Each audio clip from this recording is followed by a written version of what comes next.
我是央吉玛。我的偶像不是娱乐界的这个明星的里面的，是我的妈妈。我的妈妈是一名医生嘛，救死扶伤这样子的一个白衣天使。长大了，虽然没有当医生，但我希望我也能通过音乐，也能够治愈跟安慰更多的人。接下来我要唱一首自己的原创，跟橄榄树结合在一起的这样一个作品。这首歌我送给全天下的妈妈，希望你们能够喜欢，为我加油。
女神你好，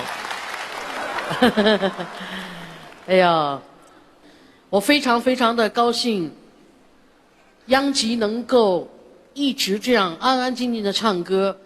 刚才你唱歌的时候和后面的画面融在一起的时候，我真的只有静静的聆听的资格。你是我心中的女神，像曾经的齐豫老师一样，带给我们安静，带给人间祥和的女神。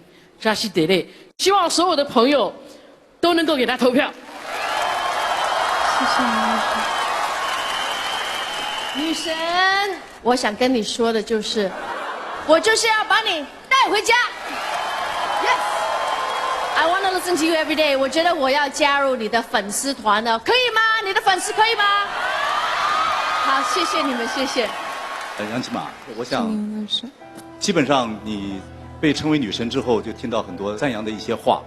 我想一下我的感觉，其实我一直在猜，我觉得你总有一天会把橄榄树种在中国梦之声这块沃土上面，有一点点太理所当然了，所以你给我的惊喜有点越来越低。